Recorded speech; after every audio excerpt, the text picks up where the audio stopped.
12వ శిలువ ధ్యానంలో చేస్తున్న దేవునికి ప్రియమైన అదేవిధంగా దేవునికి అత్యంత ప్రియమైన మీ అందరికీ ప్రత్యేకించి ఈ యొక్క శిలువ ధ్యానంలో ఏర్పాటు చేస్తున్న రావు గారి కుటుంబానికి మన ప్రభువును మన రక్షకుడైన యేసుక్రీస్తు వారి పరిశుద్ధమైన నామములో శుభాలు శుభవందనములు తెలియజేస్తున్నానండి. దేవునికి స్తోత్రం చేద్దాం. హల్లెలూయా హల్లెలూయా. దేవుని నామమునకు మహిమ కలుగును గాక. ప్రభువుకు ప్రియమైన దేవుని సంగమా, ప్రభువు యేసుక్రీస్తు వారు ఈ లోకానికి రావడానికి గల కారణం అవండి మనకందరికీ తెలుసు. 2024 సంవత్సరాల క్రితం ప్రభువు యేసుక్రీస్తు వారు ఈ లోకానికి వచ్చారు. వచ్చి ఆయన ఈ లోకంలో తండ్రి తనకు అప్పచెప్పిన ప్రతి ఒక్క పనిని సంపూర్తి చేసి ఆయన ప్రపంచ మానవాళి వరకు శ్రమపడి సిలువ వేయబడి చనిపోయి సమాధి చేయబడి 3వ దినాన మృత్యుంజయుడై పరలోకంలోకి వెళ్ళి తండ్రి కుడి చేతి వైపు కూర్చుని ఉన్నాడని పరిశుద్ధ గ్రంథం తెలియజేస్తుంది. దేవుడి స్తోత్రం చెప్దామా. ఆ ప్రభువు యేసుక్రీస్తు వారు ఈ లోకానికి రాకముందే ఆయన ప్రభువు యేసుక్రీస్తు వారు ఈ లోకానికి వచ్చి ఆయన సమస్తము చక్కబెట్టిన చూస్తే ఇప్పటికీ 2024 సంవత్సరాలు కావస్తుంది. ఆయన ఈ లోకానికి రాకముందే జాగ్రత్తగా వాక్యం అనండి. ఈ లోకానికి రాకముందే క్రీస్తు పూర్వము 700 సంవత్సరాల క్రితం ఏమండి, క్రీస్తు పూర్వము 700 సంవత్సరాల క్రితం దేవుడు తన పరిశుద్ధ ప్రవక్తల ద్వారా ప్రభువు యేసుక్రీస్తు వారు ఏమండి వస్తారని సమస్తము నెరవేరుస్తారని చెప్పి దేవుడు తన పరిశుద్ధ ప్రవక్తల ద్వారా ప్రవచింపజేశాడు. కాబట్టి అలాగూ దేవుడు తన ప్రవక్తల ద్వారా ప్రవచింపజేసిన అనేకమైన ప్రవచనాలను ప్రభువు యేసుక్రీస్తు వారు నెరవేర్చారు. ఆయన నెరవేర్చిన ప్రవచనాలను మనం ఒక్కొక్కటిగా ఈ యొక్క శిలువ ధ్యానంలో మనం జ్ఞాపకం చేసుకుంటున్నాం. అవును కదండి. దేవుడికి స్తోత్రం చెప్దాం. మరొక ప్రవచనం ఈరోజు మనము ఏమండి ధ్యానించుకుందాం. ప్రవచన వాక్యం అంటే కీర్తన గ్రంథం నుండి 129వ కీర్తన 3వ వచనం. దున్నువారు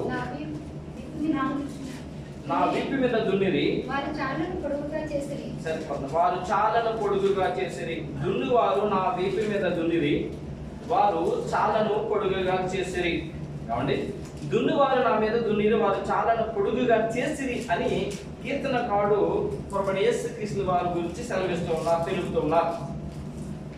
ప్రభువైన యేసుక్రీస్తు వారికి లోతైన గాయాలు అయ్యే వరకు కూడా ఏమండి కొట్టుచు హింసిస్తూ ఉన్నదాన్ని గూర్చి కీర్తనకారుడు తెలియజేస్తూ ఈ ఆయన వీపు దున్నబడింది అని తెలియజేస్తూ ఉన్నారు. ప్రభువు యేసుక్రీస్తు వారి వీపు దున్నబడింది అని కీర్తనకారుడు 129:3 తెలియజేస్తున్నారు. కాబట్టి నెరవేర్పు చూసినట్లయితే యోహాను సువార్త 19వ అధ్యాయము 1వ వచనంలో నెరవేర్పు రాయబడి ఉంది. ఆ తర్వాత చెప్పడం చదవండి. అప్పుడు పిలాతు యేసుని పట్టుకొని సరిపోతుంది. అప్పుడు పిలాతు యేసును పట్టుకొని ఆయనను కొరడాలతో కొట్టించెను. క్రీస్తు పూర్వము 700 సంవత్సరాల క్రితం ప్రవచించగా ఆ తర్వాత ఇప్పటికి 2024 సంవత్సరాల క్రితం కాబట్టి ఆ ప్రవచనాన్ని ప్రభువు యేసుక్రీస్తు వారు నెరవేర్చారు. ఎలాగంటే ప్రభువు యేసుక్రీస్తు వారిని పట్టుకొని ఆయన వీపును పొలములో దున్నపడిన దుగ్గులాగా కాబట్టి లోతుగా ఆయన వీపును దున్నివ్వడం జరిగింది. దీని గురించి మనం చూసినట్లయితే దున్నబడుట అనేది శ్రమకు చూసిన, బాధకు చూసిన, వేదనకి చూసిన. ఇక దున్నబట్టు గురించి చూసినట్లయితే ప్రియమైన సంగమా, దున్నబట్టు గురించి చూసినట్లయితే ఒక రైతు పొలాన్ని దున్నకపోతే పంట పండదు. అవునంటారా కదంటారా? రైతు తన పొలము బహుగా పండించాలనుకున్నప్పుడల్లా ఏం చేస్తాడు? పొలాన్ని దున్నుతాడు. ఈ మాట చెప్పే ముందు సంఘానికి ఒక ప్రత్యేకమైన మాట తెలియజేస్తున్నది ఏంటంటే ప్రియమైన సంగమా, దేవుడు ఈ యొక్క ప్రవచనము తన ప్రవక్త ద్వారా ప్రవచింపజేసింది ప్రభువైన యేసుక్రీస్తు వారికి ఒక్కరికి మాత్రమే కాదు. ప్రభువైన యేసుక్రీస్తు వారికి మాత్రమే కాదు, ఆయనతో పాటు ఎవరైతే ప్రభు యొక్క శ్రమల్లో పాలుభాగస్తులు అవుతారో, ప్రభు యొక్క స్వరూపులో మారుతారో వారిని కూడా ఈ ప్రవచనం చెందుతారు. దేవుని నామమున మహిమ కలుగును గాక. ఈ మాట విశ్వాసం మనసులో ఉంచుకోవాలి. ఈ మాట విశ్వాసం మనసులో ఉంచుకోవాలి. ఈ ప్రవచనము దున్నబడుట అనే ప్రవచనం కానీ, ఆయన శ్రమ పడ్డారనే ప్రవచనం కానీ, ఆయన ప్రభుని యేసుక్రీస్తు వారికి మాత్రమే కాదు కానీ, ప్రభువుని యేసుక్రీస్తుని సొంత రక్షకుడిగా అంగీకరించి ఆయన స్వరూపంలో మారిన ప్రతి ఒక్కరికి ప్రవచనం చెందుతుంది. ప్రియమైన సంగమం, ఇక మనం చూసినట్లయితే ఏమండి, రైతు తాను మంచి పంట వేయాలన్నప్పుడల్లా కూడా పొలాన్ని ఏం చేస్తాడు? దున్నుతూ ఉంటాడు. ఏమండి, దున్నుతూ ఉంటాడు. దున్నుతూ ఉన్నప్పుడు పొలము పెకలింపబడతారు. ఇప్పుడైతే ట్రాక్టర్ ద్వారా అక్కడక్క పైపు దున్నేస్తున్నారు. పూర్వకాలం ముందు ఏమండి మెట్టరకని చెప్పి ఏమండి చాలా కొడుకుంటుంది. దానికి కొరకొంచు కింద గంట పెకలించుకొని వెళ్ళిపోతుంది. చూసారు తోటల్లో ఎడ్లు పెట్టి దుంపైపోయి చూసారు అని చెట్లు పెట్టి దుంటారు. ఒక్కొక్కటి ఎంత బరువు మొయ్యిలో మట్ట అంత ఉంటుంది. నా చిన్నప్పుడు మా నాన్న దున్నేవారు. ఏమంటే అంత ముందు కూడా ట్రాక్టర్ లేని సమయంలో ఏమంటే ఎద్దులు పెట్టి దున్నుతున్నవారు. పొలాన్ని దున్నుతున్నప్పుడు ఏమంటే పెకలిచ్చి వేస్తూ ఉంటుంది. ఏంటండి? భూమి. మరి భూమి పెకలిచ్చి చేస్తున్నప్పుడు భూమికి బాధ కనిపిస్తుంది అంటారా? బాధ కనిపించదా? భూమికి జీవం ఉందా లేదా చెప్పండి. భూమికి జీవం ఉంది. వీళ్ళ సంగమం భూమికి ఏముంది? జీవం ఉందని అది బాధ అనిపించట్లేదా? అయితే దేవుడు తన పిల్లల కొరకు ఏమండి భూమికి ఆజ్ఞాపించాడు. నువ్వు ఈ బాధను అనుభవించాలి. దేవుడికి స్తోత్రం కలుగుగాక. మాట్లాడకుండా నోరు తెరవకుండా భూమి ఏం చేస్తుంది తెలుసండి? ఏమండి బాధను భరిస్తూ ఉంది. ఎందుకంటే మనం ఏదైనా విత్తనం కనుక భూమిలో పండాలంటే తప్పనిసరిగా మట్టి ఉండాలి. ఏ మట్టి ఇది? కాల్చిన మట్టి కాదు. కాల్చిన మట్టిలో జీవం ఉండదు. ఒకసారి మట్టిని కాల్చేసామనుకోండి, దాంట్లో జీవం ఉండదు. కానీ కాల్చిన మట్టి ఏదైతే ఉందో ఆ మట్టి కావాలి. విత్తనము ఏం చేసి పండాలంటే, విత్తనము మొక్క కావాలంటే, విత్తనము పండాలంటే ఏం కావాలంటే అంటే మట్టి కావాలి. మట్టి తీసుకెళ్ళి నువ్వు ఎక్కడ పెట్టినా, గుండెలు పెట్టినా, ఎక్కడ పెట్టినా విత్తనం వేసినా కూడా అక్కడ ఏమవుతుంది? మొలుస్తుంది. ప్రియమైన సంగమా, దేవుడు ఆజ్ఞ ఇచ్చాడు. ఆది కాండం 1:12 ఏమంటే భూమి తన మీద ఉన్న ఆ యొక్క మరి వృక్షాలన్నింటినీ కూడా మొలుపు చేస్తున్నారు. చూడండి, ఆది కాండము 1:12 తమ తమ జాతి ప్రకారం విత్తనం ఇచ్చే చెట్లను తమ జాతి ప్రకారం తమలో విత్తనములు గల ఫలవృక్షములను మొలిపింపగా అది మంచిదని దేవుడు చూసిన భూమిని గడ్డిని తమ తమ జాతి ప్రకారం విత్తనం ఇచ్చే చెట్లను తమ తమ జాతి ప్రకారం తమలో విత్తనములు గల ఫలవృక్షములను మొలిపింపగా అది మంచిదని దేవుడు ఆజ్ఞించాడు. భూమికి ఏమని? పండమని. లేక పండమని తన పిల్లల కొరకు పండించి మరి ఏ విత్తనాలు అయితే దేవుడు ఆజ్ఞ ప్రకారము భూమిలో పంట ప్రయత్నంలో కూడా మొలుస్తుందండి. అయితే భూమి పండటానికి ముందుగా భూమి ఏం చేయబడుతుంది? పెగిలింపబడుతుంది, దున్నబడుతుంది, శ్రమ పడుతుంది. భూమి శ్రమ పడుతుంది. శ్రమ దేనికి చూసినట్టే పండే పంటకు చూసిన. దేవుడికి స్తోత్రం చెప్తాం. పండే పంటకు చూసిన. ఈ మాట కనుక మనం జాగ్రత్తగా మనం ఆలోచన పెట్టినట్లయితే ఏమండి భూమి శ్రమ పడుతుంది, చెట్లు శ్రమ పడుతున్నాయి, ప్రకృతి శ్రమ పడుతుంది. ఎవరి కొరకు? దేవుని పిల్లల కొరకు. కానీ నోరెత్తట్లేదు. శ్రీమంత సంగమ భూమి శ్రమ పడుతుంది, చెట్లు శ్రమ పడుతున్నాయి, లోకంలో ఉన్నాయి కూడా దేవుని పిల్లల కొరకు శ్రమ పడుతూ ఉన్నాయి. అయితే ఎవరు పండవారు శ్రమ అంటే దేవుని పిల్లలు. ఎవరు పండవారంటే ఎవరైతే సుఖం కావాలనుకుంటున్నారో వారు పండని భూమి లాంటి వారు. ఎవరైతే ఏమండి సహించట్లేదో వారు పండని భూమి లాంటి వారు. ఎవరైతే ఓర్చుకోవట్లేదో వారు పండని భూమి లాంటి వారు. ఎవరైతే బాధపడలేదో వారు పండని భూమి లాంటి వారు. ఎందుకంటే ప్రభువు యేసుక్రీస్తు వారు అన్నారు, ఈ లోకంలో మీకు శ్రమ కలుగును అన్నారేనా? ఈ లోకంలో మీకు శ్రమ కలుగును. అందుకని ఏమండి ప్రభువు యేసుక్రీస్తు వారు ఏమండి దున్నువారు ఆయన వీపు మీద దున్నారట. వారి చాళ్లను ఏమండి పొడుగుగా చేసి దున్నారట. ప్రభువు యేసుక్రీస్తు వారు దున్నబడ్డారు, శ్రమ పడ్డారు, బాధపరచబడ్డారు. శ్రమ దేనికంటే ఫలింపుకి. అయితే ఇప్పుడు మనం మాట్లాడుతున్నాం ప్రియమైన సంగమం, ఎవరైతే బాధ, ఈ లోకంలో నీతి నిమిత్తం, యథార్థ నిమిత్తం, దేవుని నిమిత్తం శ్రమ పడతారో వారి ఫలించే వారు ఉన్నారు. మరి ప్రభువు యేసు క్రీస్తు వారి శ్రమను గురించి మనం ధ్యానించుకుపోయే ముందుగానే ఇశ్రాయేలు ప్రజలు పడ్డ శ్రమలను జ్ఞాపకం చేసుకుని మనం ముందుకెళ్ళి ప్రభువు యేసు క్రీస్తు వారి శ్రమల గురించి మనం ధ్యానించుకుందాం. 2 విషయాలు మీకు తెలియజేస్తాను. ఒకటి, ఇశ్రాయేలు యొక్క తీర్పు దున్నుట. ప్రభువు యేసు క్రీస్తు ఈ లోకానికి వచ్చి ఆయన దున్నబడిన శ్రమ పడ్డ కంటే ముందు ఇశ్రాయేలు శ్రమ పడ్డారు. ఈ శ్రమలో దేని గుర్తు అంటే విశ్వాస యొక్క శ్రమలకు గుర్తు. విశ్వాస యొక్క శ్రమలకు గుర్తు ప్రియమైన సంగమం. చూడండి, కీర్తన గ్రంథము 129వ అధ్యాయం మొదటి వచనం. ఎందుకంటే ఇశ్రాయేలు పూర్వకాలం నుంచి కూడా శ్రమ పడుతూనే ఉన్నారట. చూడండి, ఇశ్రాయేలు ఇట్లను నా యవన కాలం మొదలుకొని భగవాను నాకు అధిక బాధలు కలిగజేయచ్చు వచ్చి సరిపోతుందండి. ఇశ్రాయేలు ఏమంటున్నాడంటే నా యవన కాలం మొదలుకొని భగవారు ఏమంటే నాకు అధిక బాధలు కలుగజేస్తూ వచ్చేది. ఇశ్రాయేలు ప్రజలు ఒక రాజ్యముగా అవ్వకముందు, రాజ్యముగా అయిన తర్వాత కూడా వారు ఎల్లప్పుడూ దున్నపడుతూనే ఉన్నారు. తన శత్రువులు చూస్తారు వారి చేత ఎల్లప్పుడూ వారు హింసలు బాధలు పడుతూనే ఉన్నారు. వారు ఎల్లప్పుడు కూడా బాధలు పడుతున్నారు. వారు ఎల్లప్పుడు దున్నపడుతూనే ఉన్నారు. శ్రమను అందిస్తూనే ఉన్నారు. వారు పూర్వకాలం ముందు ఐగుప్తుల చేత చంపడ్డారు, ఐగుప్తుల చేత దున్నపడ్డారు. చూడండి, నిర్గమాకాండం 1వ అధ్యాయం 13వ వచనం చూడండి. నిర్గమాకాండము 1వ అధ్యాయం 13వ వచనం. ఇశ్రాయేలు చేత ఐగుప్తులు కఠినంగా సేవ చేయించుకునేది సరిపోతుందండి. ఏమండి, కఠినముగా సేవ చేయించుకున్నారట ఐగుప్తులు. కఠినముగా ఇశ్రాయేలు యొక్క కఠినముగా చూస్తే చాలా కఠినమాట. ఎదురు తిరిగితే కొరడాతో కొట్టేస్తారు, లేకపోతే పొడిచి చెప్తారు. ఇంకా అడిగో ఏనవతులు లేదు. అంత ఇనప కట్ల మధ్య వారి శ్రమను మించారు. వాళ్ళు ఇనప కట్ల మధ్య.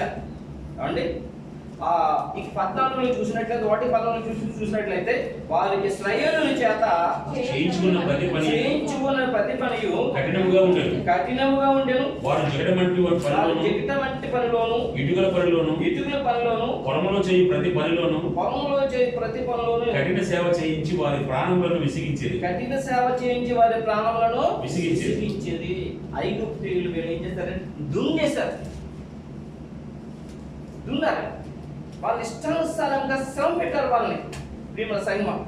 అయితే వీరు ఎంత సంపడుతున్నారు అంత ఉద్దిన్నారా, దేవుడి స్తోత్రం కలుగునుగాక. వీరు ఎంత దున్నపడ్డారో అంత ప్రబలారట, దేవుడి మహిమ కలుగునుగాక. అదే నిర్గమాకాండం 1వ అధ్యాయం 12వ వచనం చూడండి. అయినను ఐగుప్తీయులు వారిని శ్రమ పెట్టిన కొలది వారు విస్తరించి ప్రబలది. దేవుని నామమున మహిమ కలుగునుగాక. ఏమండి, ఐగుప్తీయులు వారిని శ్రమ పెట్టిన కొలది, వారిని దున్నిన కొలది, ఇబ్బంది పెట్టిన కొలది వారు విస్తరించబడ్డారంట, ప్రబలారంట. వారికి అంటే ఐగుప్తీయులకి అసహ్యం వేసేదట. ఏంటి మేము ఇబ్బంది పెడుతున్నాం, బాధ పెడుతున్నాం, చంపడం కొత్తనా కూడా ఏమి తగ్గట్లేదు. దేవుడికి స్తోత్రం. ఎందుకంటే దేవుడు వారికి తోడున్నాడు. ఇంకా మనం చూసినట్లయితే అమాలేకుల చేత దున్నబడ్డారట. అమాలేకుల చేత నిర్గమాకాండం 15వ అధ్యాయానికి వచ్చిన నిర్గమాకాండం 15వ అధ్యాయానికి వచ్చిన తర్వాత అమాలేకులు వచ్చి రఫదీయులు ఇశ్రాయేలుతో యుద్ధం చేసి సరిపోతున్నారు. తర్వాత ఈ అమాలేకులు వచ్చి రఫదీయులు ఐగుప్తు దేంట్లో అంటే ఇశ్రాయేలుతో యుద్ధం చేశారట. ఇశ్రాయేల్ ఊరికినే వారిని. ఆ తర్వాత ఇంకా చూసినట్లయితే న్యాయాధిపతుల కాలంలో ప్రియమైన సంగమం. ఏమండి, న్యాయాధిపతుల కాలంలో కూడా వీరు మరి చాలా శ్రమ పొందారట. న్యాయాధిపతుల గ్రంథం 3వ అధ్యాయం 8వ వచనంలో కూడా మాట రాయబడింది. చూడండి, అందుని బట్టి అందును గూర్చి యెహోవా కోపము ఇశ్రాయేలు మీద మండగా ఆయన హారాయిము యొక్క రాజైన కుశలిష్టతాయు చేతులకు దాసులొకటకే వారిని అమ్మివేసి ఇశ్రాయేలు 8 సంవత్సరములు కుశలిష్టతాయి మనకు దాసులుగా ఉండేది. 8 సంవత్సరాలు దాసులుగా ఉన్నారట. ఏమండి ఆ యొక్క ఆ రాజుకి ఏమండి 8 సంవత్సరాలు. ఆ తర్వాత చూసినట్లయితే మోయాబీల చేత దొనబడ్డారంట. ఆయన మోయాబీల చేత 18 సంవత్సరాలు మోయాబీల చేత వాళ్ళు దొనబడ్డారని చెప్పి రాయబడి ఉంది. న్యాయాధిపతులు 3:14 ఇశ్రాయేలు 18 సంవత్సరాలు మోయాబు రాజునకు దాసులే 18 సంవత్సరాలు. ఇంకా చూసినట్లయితే ప్రియమైన సంగమా 7 సంవత్సరాలు మిద్యానీయుల చేత దొనబడ్డారట. మిద్యానీయుల చేత న్యాయాధిపతులు 6:1 ఇశ్రాయేలీయులు యెహోవా దృష్టికి దోషులైనందున యెహోవా 7 ఏళ్లు వారిని మిద్యానీయులకు అప్పగించెను. వారు చిన్న పొరపాటు పని చేసినా కూడా దేవుడు చేస్తాడంటే వారు దున్నిస్తూ ఉండేవాడు, ఇబ్బంది పెట్టేవాడు. శత్రువులు వారు దున్నేవారు, దేవుడు కూడా దున్నిస్తేవాడు. దేవుడు ఎందుకు దున్నిస్తాడో తెలుసా అంటే ఇబ్బంది శ్రమ ఎందుకు తీసుకుపోతాడో తెలుసా అంటే మీ పాట మనకు బాగా జ్ఞాపకం. శోధించబడిన మీదట నేను సువర్ణమై మారెదను. హల్లెలూయా హల్లెలూయా హల్లెలూయా ఆమేన్. ఫిలిష్తీయుల చేత ఇశ్రాయేలు దొరబడ్డారట. ఫిలిష్తీయుల చేత అప్పుడు సంసోను న్యాయాధిపతికున్న సమయంలో 40 ఏళ్ళు వీరు ఇశ్రాయేలీయులు ఫిలిష్తీయుల చేత వీరు దొరబడ్డారట. న్యాయాధిపతి గ్రంథం 13:1 ఇశ్రాయేలీయులు మరలా యెహోవా దృష్టికి దోషులు కాగా యెహోవా 40 సంవత్సరములు వారిని ఫిలిష్తీయుల చేతికి అప్పగించారు. 40 సంవత్సరాలు చూడండి, 40 సంవత్సరాలు. కాబట్టి శత్రువుల చేతిలో తింటే వాళ్ళు ఏమన్నా పాలుగురు ఉంటారండి. వాళ్ళు విందు భోజనం పెడతానుకున్నారా? మహాశ్రమలు, మహాబాధ, ఏడుపులు, రోదనలు ఇవన్నీ కూడా వారి జీవితాలు మార్చుకోవడానికి, ఫలభరితమైన జీవితం దేవుడు వారికి ఇవ్వడానికి. ఇక చరిత్ర చూసినట్లయితే ఇశ్రాయేలు దొనబడ్డ చరిత్ర చూసినట్లయితే అసురుల చేత, బబులోనుల చేత, రాజైన అహస్వేరోషు చేత అంటే ఆమాల కాలంలో ఏమంటే వీరు దొనబడ్డారు. తర్వాత అపోస్తుల తర్వాత కూడా మరి వీరు దొనమన్నట్టుగా మన చరిత్ర తెలియజేస్తుంది. ఏమండి టైటస్ చక్రవర్తి కాలంలో దొనబడ్డారు. ఏమండి అప్పుడు భూమి 40 ప్రాంతాలు కూడా వీరు దొన్నబడి బహుకఠినముగా దొన్నబడి చెదిరిపోరట. ఏమండి ఆ రాజు కాలంలో. ఆ తర్వాత ఇంకా చూసినట్లయితే నెపోలియన్ చక్రవర్తి వచ్చే నియంత్రణ హిట్లర్ చేత ఏమండి వారు ఏమండి నేటి కూడా దొనబడుతూ ఉన్నారు. నేటి కూడా చూసినట్లయితే ఆ జనాంగం ఇరుపక్కల ఉన్న వాళ్ళందరూ కూడా వాళ్ళు దున్నుతూ ఉన్నారు. ఇరుపక్కల ఉన్న జనాలు తీసుకురా పేరు పెట్టి చెప్పాలా? ఏమండి వాళ్ళందరి చేత కూడా నేటి వరకు కూడా వాళ్ళు ఏం చేస్తారండి? దున్నబడుతూ ఉన్నారు. ఎందుకు ఇశ్రాయేలు దున్నబడుతున్నారు ఇంత ఈ విధంగా? ఏమండి ఎందుకు శ్రమ పెడుతున్నారు? సుదీర్ఘమైన శ్రమ దేవుడు ఎందుకు అతనికి ఇస్తున్నారు, వాళ్ళకి ఇస్తున్నారు? మరి దేవుడు వాళ్ళు విడిచిపెట్టారు అనుకుంటారా? అప్పుడప్పుడు యథార్థంగా జీవించడానికి శ్రమలు వస్తుంటాయి, నీతిగా జీవించడానికి శ్రమలు వస్తుంటాయి, ఇబ్బంది పెడుతూ ఉంటారు, బాధ పెడుతుంటారు, అయ్యో అని బాధ పెడుతుంటాం. దేవుడు వాళ్ళు విసర్జించారంటారా? ప్రియమైన సంగమా ఏమండి వాళ్ళు విసర్జించారు దేవుడు. అయితే ఈ పరిశుద్ధ గ్రంథంలో పౌలు గారు ఉంటారంటే అట్లన రాదు. ఏమండి రోగులు రాసిన పత్రిక 11:1 పౌలు గారు అంటారు చూడండి. అలాగైనా నేను అడుగున్నది ఏమనగా దేవుడు తన ప్రజలను విసర్జించిన అట్లా సరిపోతున్నారు. దేవుడు విడిచిపెట్టేశారంటారా? అంటే అయితే దున్నబడ్డు ద్వారా పండు అనేది మనం నేర్చుకున్నాం. దున్నబడ్డు ద్వారా అవుంది. ఇశ్రాయేలు శత్రువులు ఎంత ఎక్కువగా వారు దున్నా శ్రమ పెట్టిన వారు ఏం చేయబడ్డారు? దేవుని ప్రియమైన సంఘం. అలాగే దేవుని పిల్లలు ఎక్కడున్నా కూడా హింస పొందిన, బాధ పొందిన, ఇబ్బంది కలిగిన దేవుడు వాళ్ళు ఏం చేస్తారంటే ఎప్పుడు విడిచిపెట్టలేదు, మనసులో పెట్టుకుని దేవుడు మహిమకలుగా. అంటే దేవుడి ప్రజల్ని ఎంతమంది రాజులు ఇబ్బంది పెట్టినా వారు ఐగుప్తు నుంచి ఇప్పుడు వరకు కూడా ఇబ్బంది పెట్టిన వారికి ఏమైనా బాధపడుతుంది, వారు ఏమైనా నశించిపోయారంటే నశించిపోయారా? వారు ఎప్పటికీ నశించిపోరు. ఎందుకు తెలుసండి? దేవుడికి వారు తోడు ఉన్నారు. దేవుడు నామమున మహిమ కలుగుగాక. దేవుడికి వారు తోడు. ఇశ్రాయేలు జాతి ఎప్పటికి కూడా నాశనం కాదు, నాశనం కాదు. కాబట్టి ప్రార్థనలో దేవునితో పోరాడి గెలిచిన వారు దేవుడు నామమున మహిమ కలుగుగాక. కాబట్టి పోరాడి గెలిచిన వారు, ఎందుకంటే వారికి ఏముందంటే దేవుని కృప ఉంది. అయితే ఆ కాలంలో ప్రభువు యేసుక్రీస్తు లోకంలోకి వచ్చిన కాలంలో వారికి కొంత మట్టుకు కఠిన మనసు కలిగింది, అప్పుడు వెళ్ళకపోయారు. దానికి కూడా కారణం పౌలు గారు ఏమంటారంటే, అప్పుడు ఇశ్రాయేలుకి కఠిన మనసు కలిగిన కారణం ఏమిటంటే అన్యజనుల యొక్క ప్రవేశం సంపూర్తి అవ్వడానికి దేవుడు వారికి కఠిన మనసు కలిగించాడని పౌలు గారు అంటున్నారు. ఎవరి గురించి మాటలు చెప్తున్నారంటే, ప్రభువుని యేసుక్రీస్తు చేత ఎవరైతే రక్షింపబడతారో, ఎవరైతే రక్షింపబడి మేము నీతిమంతులు, ఇశ్రాయేలు ఏముందండి దానిలో ఒకసారి కూడా వినలేదు అని అతిశయపడతారో వారితో, లేకపోతే ప్రపంచంలో ఉన్నవారు ఇశ్రాయేలు ప్రజల గురించి ఎవరైతే మరి తోలాడతారో వారితో పౌలు గారు ఒక మాట తెలియజేస్తున్నారు. చూడండి, రోమిలకు రాసిన పత్రిక 11వ అధ్యాయం 26-27 వచనాలు. వారు ప్రవేశించినప్పుడు విమోచకుడు సీయోను నుండి వచ్చి యాకోబులో నుండి భక్తిహీనతను తొలగించును. నేను వారి పాపములను పరిహరించినప్పుడు నా వలన వారికి కలుగు నిబంధన ఇది అని రాయబడినట్లు ఇశ్రాయేలు జనులందరూ రక్షింపబడి దేవుడికి స్తోత్రం కలుగుగాక. దేవుడి ప్రపంచం వారి ఎలా ఉంది? ఎందుకంటే లోకంలోని లోకంలోని అన్యజనులందరూ కూడా మొట్టమొదటి రక్షింపబడాలి. పౌలు గారు రోమాపత్రిక 11:25 వచనంలో తెలంగా తెలియజేస్తున్నారు. చూడండి, సహోదరులారా, మీ దృష్టికి మీరే బుద్ధిమంతులమని అనుకున్నట్లు ఈ మర్మం మీరు తెలుసుకొని కోరుచున్నాను. అదేమనగా అన్యజనుల ప్రవేశము సంపూర్ణమగు వరకు ఇశ్రాయేలులకు కఠిన మనసు కొంత మట్టుకు కలిగను. దేవునామమున మహిమ కలుగుగాక. ఇశ్రాయేలు కొంత మట్టుకు కఠిన మనసు కలిగింది. రక్షింపబడేవారు ఆ సమయంలో రక్షింపబడిపోయారు. మిగతా వారు కూడా రక్షింపబడతారని ప్రవచనం ఉంది.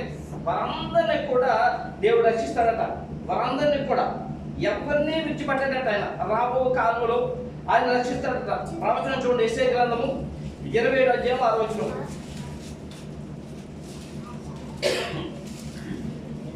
యెషయా గ్రంథం 27వ అధ్యాయం. రాబో దినములలో యాకోబు వేరుపారును ఇశ్రాయేలు చిగుర్చిపోయిను. వారు భూలోకమును ఫలభరితముగా చేయదు. దేవుడికి స్తోత్రం చెప్తామా? ఇదే జరుగుతుంది ఇప్పుడు. ఇదే జరుగుతుంది. ఇశ్రాయేలు చిగుర్చిపోతుంది. వారికి ఒక దేశం ఏర్పడిపోయింది. తీవ్ర సంగమం. వారి టెక్నాలజీలో ప్రపంచంలో ఎక్కడా లేదు వారికి ఉన్న టెక్నాలజీ. చిగుర్చిపోతా ఉంది. దేవుని నామమున మహిమ కలుగుగాక. అంతేకాకుండా వారి టెక్నాలజీతో భూలోకాన్ని ఫలభరితంగా మారుస్తున్నారు. దేవుని నామమున మహిమ కలుగుగాక. వారి ఏళ్ళ దేవుని యొక్క ప్రవచనము ఏమండి సంపూర్తి అవుతూ ఉంది. ఏమండి మరి ఇశ్రాయేలు ప్రజలు దున్నబడితే వారికి ఎలాంటి ఆశీర్వాదం, దున్నబడిన భూములు మరి ఏ విధంగా మంచి పంట పండుతుందో మనం నేర్చుకున్నామో, ఇశ్రాయేలు దున్నబడి ద్వారా శ్రమపడడం ద్వారా ఎలాంటి ఆశీర్వాదం పొందుకున్నారు? వాళ్ళు గొప్ప ఆశీర్వాదం పొందుకున్నారు. దేవునికి ప్రియమైన సంగమా. ఇప్పుడు రెండవదిగా ఏమండి ప్రభువుని యేసుక్రీస్తు వీపు దున్నబడి గురించి మనం ధ్యానించుకుని ముగించేసుకుందామండి. యెషయా గ్రంథము ప్రవచనం, యెషయా గ్రంథము 50వ అధ్యాయము 6వ వచనం.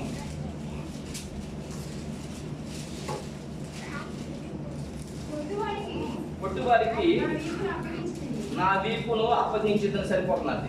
ప్రభువుని యేసుక్రీస్తు వారు సాక్షాత్తు ఏమండి ప్రభువుని యేసుక్రీస్తు వారు పొట్టువారికి ఏం చేశాడంటే ఆయన తన వీపును అప్పగించేశాడట. ఆయన ఏమండి ఈ యొక్క క్రీస్తు వీపును దున్నునట్లుగా కీర్తనాకారుడు ప్రవచిస్తున్నాడు.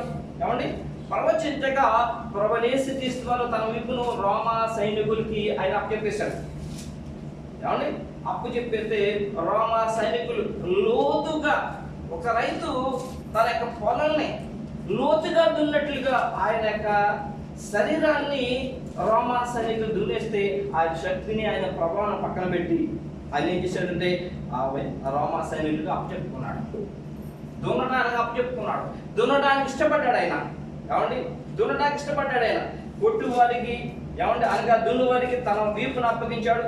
వస్త్రములను రాను వారికి అప్పగించాడు. చెంపలను చెంపలను అనగా వెంట్రుకలను పెరిగివేయ వారికి అప్పగించాడు ఆయన. ముఖమును ఉమ్ము వేసే వారికి అప్పగించాడు. ఏమంటే ధనమును యూదా ఇస్కరియోతుకు అప్పచెప్పాడు. తన శరీరమును అరమత యోసేపుకు అప్పచెప్పాడు. తన రక్తమును సర్వ పాప పరిహారము అందరి కొరకు అర్పించాడు. తన ఆత్మను దేవునికి అప్పచెప్పాడు. దేవుని నామమున మహిమ కలుగును గాక. ఈ లోకం వచ్చి తన యొక్క సమస్తాన్ని కూడా అప్పచెప్తాడు. ఎందుకంటే నీ కొరకు, నా కొరకు, ప్రపంచ మానవులందరూ కూడా రక్షణ పొందాలని దేవుడికి స్తోత్రం చెప్తామా? రక్షణ పొందాలని. అందుకని భయంకరమైన శ్రమలు అనిపించాడు ఆయన. భయంకరమైన శ్రమలు, మహాభయంకరమైన శ్రమలు అనిపించాడు ఆయన. ఎవరంటే నిన్ను, నన్ను, లోకంలో ప్రేమించి, లోకంలో ప్రేమించి ప్రియమైన సంగమా. మరి కీర్తనవాడు మరి ఈ విధంగా ప్రభువుని ఇంత భయంకరంగా మరి ఆయన్ని దున్నటం గురించి, శ్రమ పెట్టడం గురించి కీర్తనవాడు ప్రవచన వచనంగా చెబుతున్న మాట చూడండి. మనం చాలాసార్లు చదువుకున్నాం. 22వ కీర్తన 16వ వచనం. కుక్కలు నన్ను చుట్టుకొని ఉన్నవి, దుర్మార్గులు గుంపు కూడి నన్ను ఆవరించి ఉన్నారు. సరిపోతుంది. వారు నా చేతులను పాదములను పొడిచి ఉన్నారు. కుక్కలు నన్ను చుట్టుకొని ఉన్నవి. కుక్కలు అంటే ఎవరో అంటే బుద్ధిహీనులు, ఆలోచన లేని వారు. కాబట్టి దుర్మార్గులు గుంపు కూడా నన్ను ఆవరించి ఉన్నారు. బుద్ధిహీనులు అలాగనగా అవి కొరడాలని, అవి మేకలని, ఆయన మనిషి అని, ఆయన కొరటాలతో కొడితే చనిపోతాడని, మేకలు దిగి కొడితే రక్తంతో చనిపోతాడని ఆలోచన లేని వారు దుర్మార్గులు ఏం చేస్తారట? ఏమండి? గుంపు కూడా ఆయన చేతులను పాదములను పొడుస్తూ ఉన్నారట. ప్రేమైన సంగమా. ఏమండి? అందుకే కీర్తనకాడు 129:3 దున్నువారు నా వీపు మీద దున్నిరి, వాళ్ళు చాలను పొడుగుగా చేసిరి అని రాయబడింది. ప్రియమైన సంగమా. ప్రభువుని యేసుక్రీస్తు వారు 2004 సంవత్సరాల క్రితం ఈ లోకంకి వచ్చారు.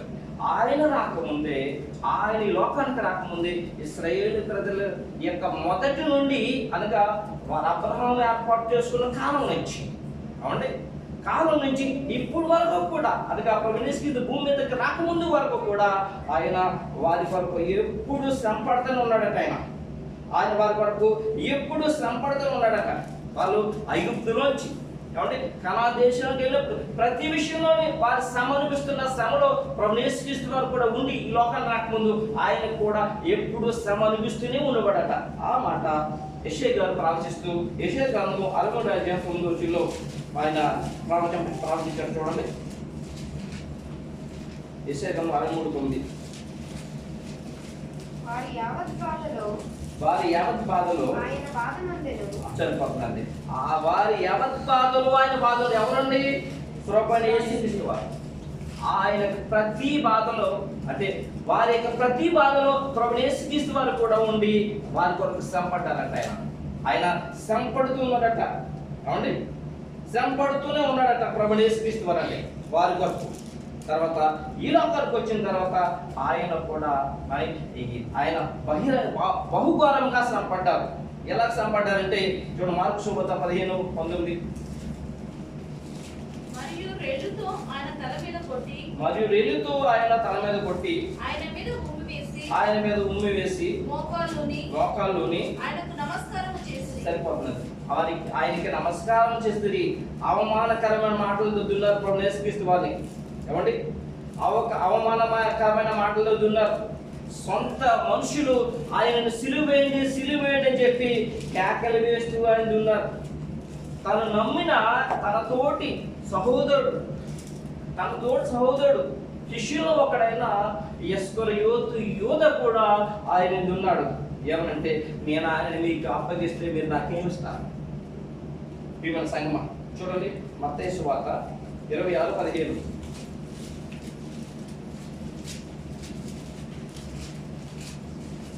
మత్తయి సువార్త 26. అప్పుడు 12 మందిలో ఒకడు ఇస్కరియోతు యూదా నేను ఆయనను మీకు అప్పగించాను. అందుకు వారు 30 వెండి నాణెములు తూచి వారికి ఇచ్చిరి.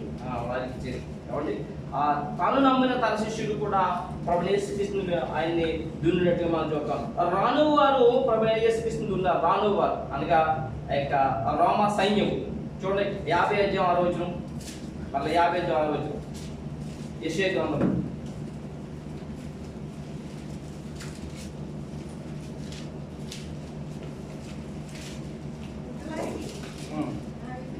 కొట్టువారికి నా వీపును అప్పగించుకుని సరిపోతున్నారు. మళ్ళా శ్రమ అంటే కొట్టువారికి ఆయన వీపు అప్పగించాడు. కాబట్టి పెరిగిపోయే వారికి తన యొక్క చెంపలను ఇచ్చాడు. తను పూర్తిగా కూడా కాబట్టి ఆయన అప్పచెప్పేసుకున్నాడు. ఎందుకంటే దేవుని ఉగ్రత అనగా ప్రపంచ మానవాల వరకు దేవుని యొక్క ఉగ్రత, దేవుడు ఆయన సృజించిన మానవులు మంచి పంట పండడానికి, ఆయన సృజించిన మానవులు మంచి పంట పండడానికి ప్రభువుని యేసుక్రీస్తుని ఆయన దున్నివేశాడు. దేవుని యొక్క ఉగ్రతతో దేవుడు దున్నివేసినట్టు మనం చూడగలం పరిశుద్ధ గ్రంథంలో. ప్రియమైన సంగమా, అందుకనే యెషయా గ్రంథం 53:10 ఏమండి, ఆయన అతనిని నలుగు కొట్టుటకు యెహోవాకు ఇష్టమాయెను. అతని నలుగు కొట్టుటకు యెహోవాకు ఇష్టమాయెను. సరిపోతుందంటే యెహోవాకు ఇష్టమైనది ఆయన దున్నటానికి. ఎవరిని? ప్రభువుని యేసుక్రీస్తుని దున్నటానికి. ఎందుకంటే ఆయనను దున్నుట ద్వారా ప్రపంచ మానవాళి యొక్క పాపములు పోయి వారు ఫలపరుచంగా ఉండడానికి యెహోవాకు ఇష్టమైందట ప్రియులారా.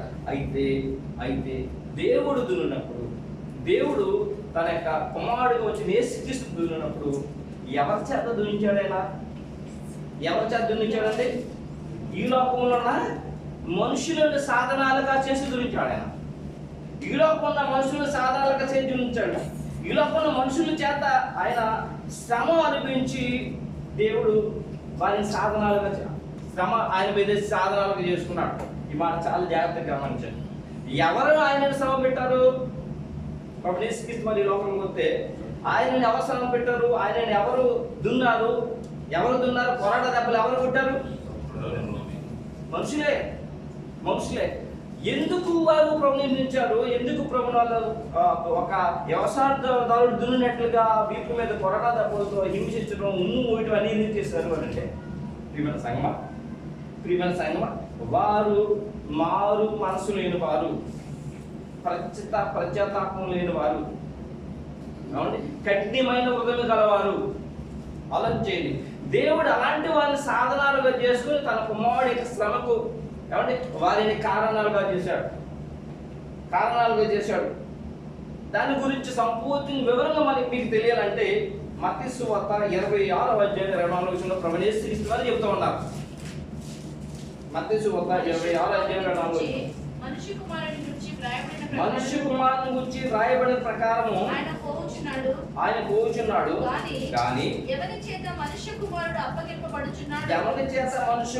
అప్పగింపబడుచున్నాడో ఆ మనుషునికి శ్రమ, ఆ మనుషుడు పుట్టి ఉండని ఎడల వానికి మేలని చెప్పాను. ప్రభువు యేసుక్రీస్తు తండ్రి యొక్క తన ప్రాప్త ద్వారా ప్రవచించిన రీతిగానే వెళ్ళిపోతున్నాడు, శ్రమ పడుతున్నాడు. కానీ శ్రమ పెట్టిన వారు ఎవరు అంటే ప్రియమైన సంగమా, మరి కఠినమైన హృదయం గలవారు, కఠినమైన మనస్సు గలవారు. యెషయా గ్రంథము మనం ఈ ప్రవచనం చదువుతున్నాం కదా. యెషయా గ్రంథం 50:6 కొట్టు వారికి నా వీపును అప్పగించదే, వెంట్రుకలు పెరిగిపోయే వారికి నా చెంపలను అప్పగించదే, ఉమ్ము వేయ వారికి అవమానపరిచే వారికి నా ముఖమును దాచుకోనలేదు. అదే 129:3 దున్ను వారికి నా వీపును దున్నిరి. అంటే వారు చాలా పొడుగుగా చేసిరి. ఇవన్నీ కూడా ఆయన సంపడానికి కారణం ఎవరంటే కఠినమైన మనసులు గలవారు, కఠినమైన హృదయం గలవారు. ప్రియమైన దేవుని సంగమం, కఠినమైన మనసు గలవారు. ఇప్పటికి 2024 సంవత్సరాల క్రితం ప్రభువు యేసుక్రీస్తు లోకానికి వచ్చి ఆయన ప్రపంచ మానవాల వరకు దున్నబడ్డాడు. దున్నబడ్డ ద్వారా మంచి పంట పొందుతుందని మనం ధ్యానించుకున్నాం. ఒక వ్యక్తి వ్యవసాయదారుడు మంచి పంట వేసినప్పుడల్లా కూడా, ఒక పంట తీసి మళ్ళీ పంట వేసినప్పుడల్లా ఏం చేస్తుంటాడు? చక్కగా దున్నుతూ ఉంటాడు. మరి ఎక్కడన్నా సరిగ్గా లేదు దాన్ని కూడా చక్కగా దున్నుతాడు. మరి చేలో చూసినట్లయితే ఇంకా చక్కగా చేతితో కూడా మట్టిని కూడా పిసికి సదును చేస్తారు వ్యవసాయ భూములు అయితే, వరి పంట వరి చేలు అయితే.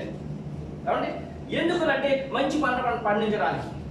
ప్రియమైన సంఘం, దేవుడు తన పిల్లల్ని రక్షించి ఫలభర్తులుగా చేయడానికి తన కుమారుడు యేసుక్రీస్తుని ఆయన దున్నుపజేశాడు. ఆయన దున్నప్పుడల్లా ఎవరు దున్నారు అంటే మనుషులు ఉన్నవారు కంఠస్థులను సాధనాలుగా చేసుకున్నాడు. దీన్ని బట్టి ఆలోచన చేసినట్లయితే అందుకనే ఈ ప్రవచనము ప్రభు యేసుక్రీస్తుతో పాటు ఆయన పిల్లలకు కూడా చెందుతుందనే మాటలు మొదటిసారి జ్ఞాపకం చేశాం. అనగా 2024 సంవత్సరాలుగా ప్రభు యేసుక్రీస్తు వారు శ్రమల గురించి ధ్యానించుకుంటున్నాం. ప్రతి శ్రమకాల సమయంలో ఇంచుమించు 40 రోజులు 40 రోజులు కోస చేస్తున్నప్పుడల్లా ఏమి జ్ఞాపకం రావాలని అంటే కఠినమైన మనసును తొలగించుకునేటట్లు హృదయాన్ని పదిలంపరుచుకోవాలి. ఏమి జ్ఞాపకం రావాలంటే మన పొరుగు అని ఎవరిని దూషించకూడదు అనేది జ్ఞాపకం రావాలి. మన పొరుగు అని ఎవరిని ఇబ్బంది పట్టకూడదు అనేది జ్ఞాపకం రావాలి. ఏమండి శ్రమ పెట్టేవారు ఎవరు, శ్రమ పడ్డవారు ఎవరు? శ్రమ పడిన వారు ఎవరన్నా అయితే ఉన్నారో వాళ్ళు ఏమండి దున్నపడని బీడుగుము లాంటి వారు, కఠినమైన హృదయం గలవారు.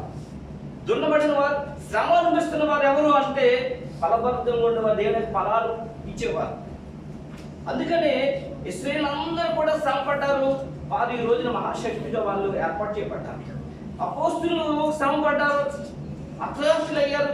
ఈ రోజు కూడా శ్రమ పడుతూ చాలా మంది అక్షరాస్యులు అవుతున్నారు. వారు ఏంటంటే వారి వారికి ఇవ్వబోయే గొప్ప బహుమానం ఉంది. దేవుడు వారికి ఇవ్వబోయే గొప్ప బహుమానం ఉంది. మరొకసారి దేవుడు ఈ మాట ద్వారా జ్ఞాపకం చేస్తున్నాడు. ఆయన ప్రభువు యేసుక్రీస్తు వారు ఆయన దున్నబడ్డారు, శ్రమ పడ్డారు. అదేవిధంగా ఆయన శిష్యులు శ్రమ పడ్డారు. లోకంలో నీతిగా ఎవరైతే ఉంటారో వారందరూ కూడా శ్రమ పడుతూ ఉన్నారు. అవినీతి పరులు వారిని శ్రమ పడుతూ ఉన్నారు. గుర్తించుకోండి. దీన్ని బట్టి దేవుని పిల్లల్లో ఎప్పటికీ కూడా మార్పు రావాలి. ఎప్పటికీ కూడా మార్పు రావాలి. అవసరమైతే దున్నపడాలి, శ్రమ పడాలి, కానీ శ్రమ పెట్టకూడదు. అందుకనే ప్రభువు నోరు తెరవలేదు అని రాయబడింది పరిశుద్ధ గ్రంథంలో. ఆయన నోరు తెరవలేదు. దేవుడే మానవుడికి వచ్చి నోరు తెరవకపోతే మానవులైన మనం ఎలా నోరు తెరుగుతున్నామో ఆలోచించండి. వారికి మనకున్న తేడా. కాబట్టి మరొక్కసారి ఈ రోజు ప్రభు యేసుక్రీస్తు గారి గురించి ప్రాప్తుల ద్వారా ప్రవచింపజేసిన ప్రవచనము దేవుడి పిల్లలకి చెందుతుంది, ప్రభు యేసుక్రీస్తు వారికి కూడా చెందుతుంది. ఇశ్రాయేలు దున్నపడ్డారు, వారు వద్దిల్లారు, వారు ఆశ్రమపడ్డారు. ప్రభు యేసుక్రీస్తు వారు సమస్తము కూడా అప్పచెప్పి దున్నపడ్డారు. ఆయన మహామహుడై ఆయన పరలోకంలోకి ఎక్కి మహిమ గల దేవుని యొక్క కుడి పార్శ్వమున నుండి ప్రపంచ మానవాళ్ళని ఆయన పరిపాలించబోతున్నారు. దేవుని నామమున మహిమ కలుగును గాక. హల్లెలూయా. అందరూ లేచిన పడతామండి. మనకు అందరికీ వచ్చిన పాట, నాకు అందరికి ఇష్టమైన పాట. శ్రమలైనా బాధలైనా హింసైనా వస్త్రహీనతైనా, శ్రమలైనా బాధలైనా హింసైనా వస్త్రహీనతైనా, కరువైనా ఖడ్గమైనా